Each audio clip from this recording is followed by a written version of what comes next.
Hello guys, మనకి IPL 2025 సీజన్లో చూసుకుంటే ఆర్సీబీ ఆల్రెడీ ఫైనల్కి వెళ్ళిపోయింది కదా. అయితే మరి ఈ సీజన్ మొత్తంలో కూడా ఆర్సీబీ సినారిలో చూసుకుంటే మనకి ఒకప్పటి ఆస్ట్రేలియా టీం గుర్తొస్తుంది. ఎందుకంటే వాళ్ళు 2003 నుంచి 2011 వరకు ఈ మిడిల్లో చూసుకుంటే ఒకసారి ఆస్ట్రేలియన్ టీంలో ఒక ప్లేయర్ బజ్జిగా ఆడకపోతే ఇంకో ప్లేయర్ మ్యాచ్ను ఆదుకునేవాడు. సో అలాగే మరి ఇప్పుడు చూసినా సరే ఆర్సీబీ టీంలో అదే సినారియో కనిపిస్తుంది. ఈ సీజన్ మొత్తంలో చూసుకుంటే మొత్తం 9 మంది ప్లేయర్స్కి మ్యాన్ ఆఫ్ ద మ్యాచ్ వచ్చిందంటే మీరు నమ్మరు.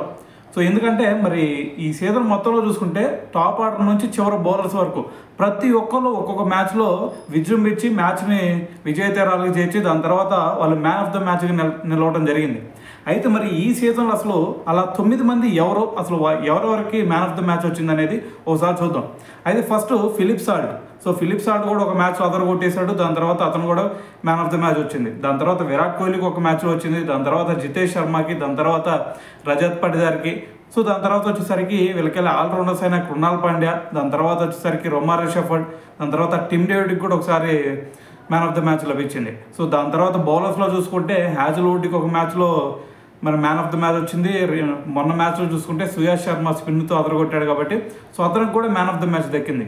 అంటే మొత్తం 11 ప్లేయర్స్ ఉంటే 11 ప్లేయర్స్లో కూడా మొత్తం మరి 9 మందికి మ్యాన్ ఆఫ్ ద మ్యాచ్ దక్కిందంటే అర్థం చేసుకోండి. మరి వీళ్ళు ఒకళ్ళు సరిగ్గా ఆడకపోయినా సరే ఇంకొకళ్ళు మ్యాచ్ను ఆదుకునే ప్రయత్నం చేస్తున్నారు.